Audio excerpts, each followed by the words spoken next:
Brian Windhorst, he's weird. Stephen A, all this, right? I get that part. All I'm saying is this. You have other platforms, man, former athletes, brothers at that thing could have went and elevated their podcast, bro.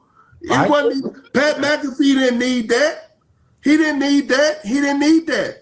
Anybody else, that could have elevated their platform. Kendrick Perkins calls out LeBron James for interviewing on the Pat McAfee show. Check out what he had to say, and then I'll come back with my comments. I'm not in the middle, okay, of Braun and Stephen A. That is their beef, okay? Richard, I answered the question that was asked of me about Braun saying about how the league is covered. I gave my opinion on that. I also gave my opinion on him and Michael Jordan relationship, and also gave my opinion on The Game, right, the podcast. And all I did was I said, hey, you went from J.J. Redick to now Steve Nash, right? And all I said is that Richard Jefferson, congratulations, is on the A team and will be calling the NBA Finals play-by-play.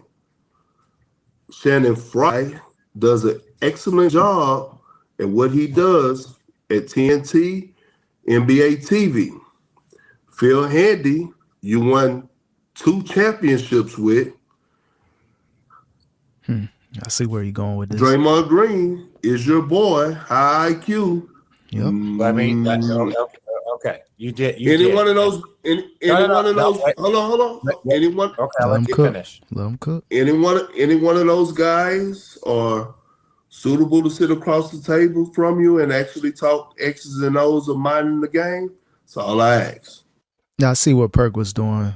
He kind of threw out the race card. Like, you got all these white dudes that are on your show. Why not some prominent intellectual black dudes like a Richard Jefferson, like a Fry, like your best friend Draymond Green, a former coach, and Phil Handy? Why can't they get an opportunity to be on the Mind the Game podcast? So I see what he's doing, but, I try not to throw out the race card like that. But it is a good question. Why aren't the people that are rocking with you the most, why aren't they getting the opportunity? Why is it Steve Nash and J.J. Redick? Is LeBron James trying to position Steve Nash to get a coaching job? Could that kind of be like the off-ramp? Do about 7-8 episodes with me, and then if there's a coaching vacancy next season in the NBA, you're back in the mix. So could be strategic by LeBron, but it does raise some eyebrows.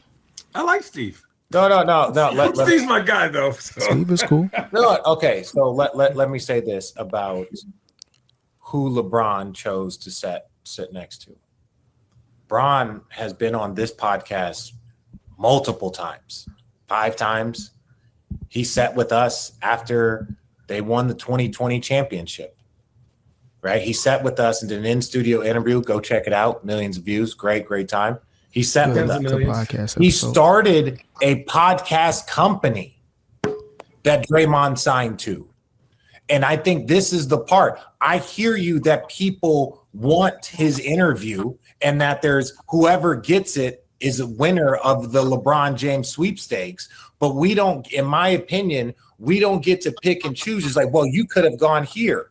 And I know that what the undertone is of, oh, well, why would you lift up that platform and this person supported you? Yes, but he's also supported people along this line, including this podcast. Yeah, LeBron did appear on their podcast previously, so I get it. But still, it does raise questions like, yeah, he has a media company. I guess Draymond signed to him as a friend, as a glazer, or whatever you want to call him. But still an interesting question by Perk. But I see what Richard Jefferson is doing, downplaying it. LeBron supported his podcast, so he's going to support LeBron in whichever direction he chooses to go to in media.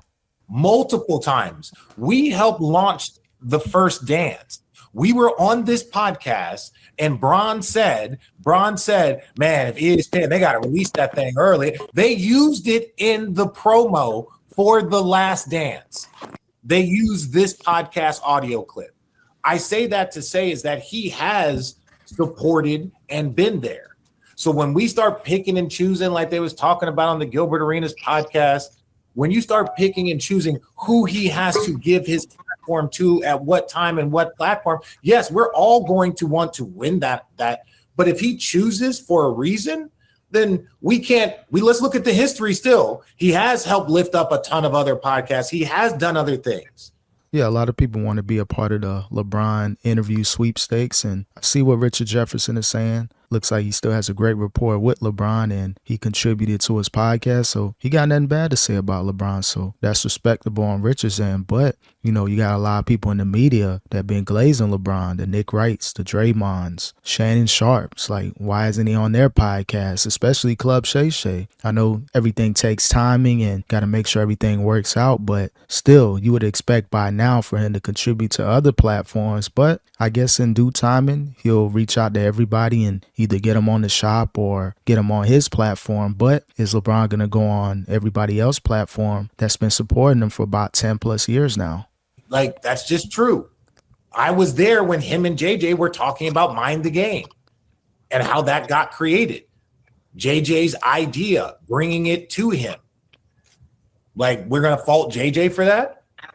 So I look at this whole situation about who he gave that interview to as people just, again, picking and choosing. Because if you look at the history, he launched this podcast, was on it multiple times. He launched a podcast company that Draymond Green was signed to and JJ Redick was signed to at one time. So we can't sit here and say, well, I think he should have given it to this person to lift up. He's been lifting up platforms. Yeah, I guess that's what it is. You know, he looked out, started his production company. So I guess he's been doing things behind the scenes and in front of the scenes. But just the whole vibe and energy around LeBron is he's picking and choosing certain people to rock with, especially now than he did before. But there's some information on it that Richard Jefferson is disclosing. Like, he got his company, he looked out, signed people, and this is where we're at currently with LeBron. That's my rant. That's my opinion. I'll stick with it. All right, so I'll just say this. Steve called me before their show even started, and he was like chanting, like, we talked for an hour. Steve, I know basketball, right? I know basketball. I know more than I look like I know. I don't know half as much as what Steve knows. Like, I give so much credit to Steve breaking down the game when I was in Phoenix, really just kind of seeing it a whole different way. I think his perspective on the game is unique as a tiny white dude, two-time MVP. Like, I don't know if we've ever had one of those in the last 30 years, 40 years, right? I mean, we've had tall white MVPs, but not a tiny white MVP that could barely dunk. I think his perspective as a true point guard is awesome. As a coach, as like a fanatic of all these games is great. But I also think Steve comes with is a perfect match for Bron, because Steve we used to call him two-time, but you would never notice. That's not his personality. So for Yeah, no one's saying Steve Nash isn't a good choice, but just the whole energy and aura surrounding the decision to go with Steve Nash when you probably had a lot of credible people out there that could talk sports on a LeBron James IQ level. So it is interesting. I'm going to check it out just to see what the vibe is. Never really watched it when JJ was on there, besides a couple clips, but who knows? This could be a good look for Steve Nash, and this could position himself to get a coaching opportunity in the very near future. For me, yes, would I have liked to do something like that? Probably, but me, I love being on road tripping, and I don't really ever look at it like that, just because I think, Bron is extremely strategic. And if I just stay in my lane, good things will happen. And I like talking to you fuckers. We like listening to you, fucker. I do want to clarify, and I do have a question on this, because I think there was two things intertwined right there. Are we talking about his choice to elevate Pat with Steve Nash, or are we talking about him going on Pat McAfee? Because there's two conversations happening right now. I was just talking about the Steve Nash thing. So it's more of who LeBron's giving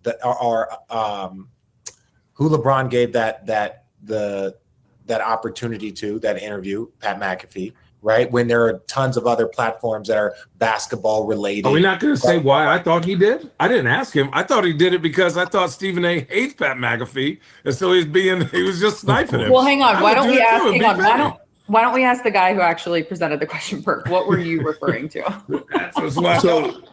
pretty much. On first take, I was referring to the Miami game. Okay. Oh, okay. Now we want to get into a deeper dive into it, which I was saving for here, and I'm glad Richard brought it up. Now, let's get to the meat and potatoes of it. Right? It was strategically planned. That's a big word. Shut up. It was strategically planned out that he wanted to go on there because we know it's not revealed, it's not public, but it's something going on with a power trip between Stephen A. and Pat McAfee. That part. Okay. Now, okay. Now, Brian beefing with Stephen A. Pat McAfee show come on right after that. I'm going to go on this platform, right? And I'm going to do it being petty at the highest. I received so many fucking phone calls and messages yesterday and today from former players that said, see, that's what I be talking about with Braun with the bullshit. He's in group messages right now. This is what I be talking about with Braun with the bullshit, right? And now if you want to keep it real, any platform that Braun would have went on, and yes, he came on here on Road Trip. He did an outstanding job. But guess LeBron. What? That unfiltered part of LeBron James, the way Cat Williams blew up Shannon Sharpe, Shannon Sharpe, what you call it? Yeah, that would have had the same effect on anybody else's podcast. Yeah, of course. The LeBron effect, him being more open, choosing to do it with Pat McAfee, it was head scratching. No one thought LeBron was going to be that open in the media, but he decided to do it with Pat McAfee, and that mainly has something to do with Pat and Stephen A. Smith beefing behind the scenes. So again, petty move by LeBron, great move by LeBron during this whole beef. Kind of winning right now. Stephen A. Smith is looking bad, looking emotional, and what better way to make Stephen snap? Go on your rival platform, and do an interview that's going to break the internet, that's going to have millions of people reacting to it. So people felt a certain way about that. Like, yeah, you gave people opportunities, helped them with their platforms and LeBron, but why aren't you that open and candid on their platforms, but you decided to do it on Pat McAfee's platform? So I get it from that perspective, the way that Kendrick Perkins is talking about it. It is interesting. Why did it take so long for LeBron to be this honest? The way he was unfiltered on that show. So with that being said, people hitting me up, I got to thinking. Not only is it road tripping out there, you have the knuckleheads. You have all the smoke. You have the OGs. By the way, Mike Miller, Udonis Haslem, who you won a championship with. You have Draymond Green, your guy. You're missing the point, Perk. Hold on. I let you speak. Let me finish. It's not no point to be missed. I get it. I said it. He did it to be petty towards Stephen A. I got that part of it, right? I got that. It's like Rich Paul just was on there last week. All of a sudden, LeBron is on there as soon as he touched down in Indiana. All of a sudden, they're talking about everything across the board.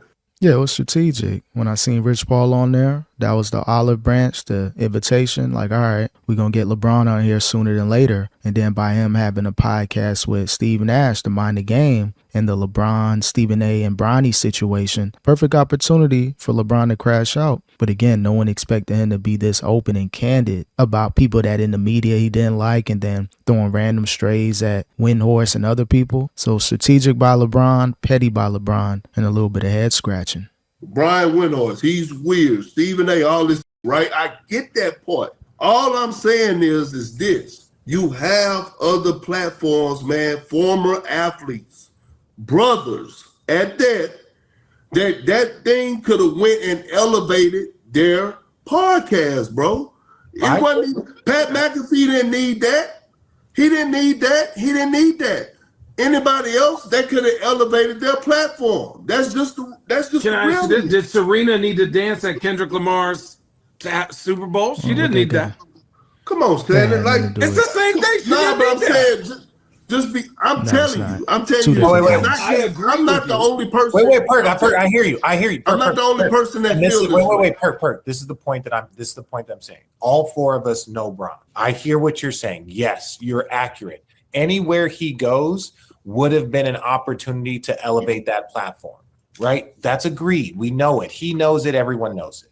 Why did he He do it? was most likely calculated in what he was doing, so he put that over anything else. And we know him.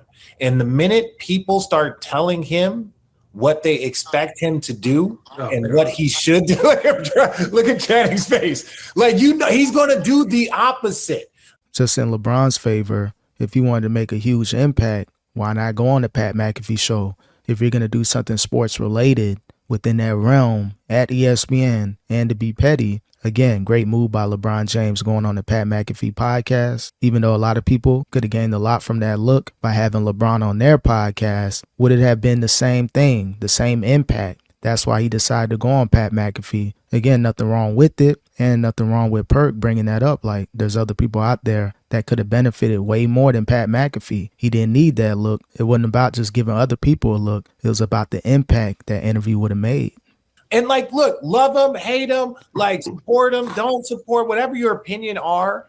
Like, people don't get to choose what he should do because it was XYZ. He had a message that he wanted to send. And if we're looking at all the platforms, he has helped blow up other platforms. He created a platform to help athletes. So to use it as a space of like, yeah, it could have helped somebody else, but at the same point in time, if he was choosing to go do a certain message on a certain platform and to be petty, that supersedes everything else. Yeah, great move by LeBron, very calculated. He did what he had to do, and the move that he made, it made a huge impact. Even Stephen A. Smith had to respond to it, and it was the person that he's kind of beefing with behind the scenes, so mission complete with LeBron. He did what he had to do, made the impact. Everybody's talking about it, regardless of if he could have went on other people's platform. It was bigger than that. He had to go on a platform to where it would make a huge impact, and millions of people would see it and react to it. So I hear what Perk is saying, but LeBron is calculated. He changes narratives, and he did a great thing by going on the Pat McAfee podcast.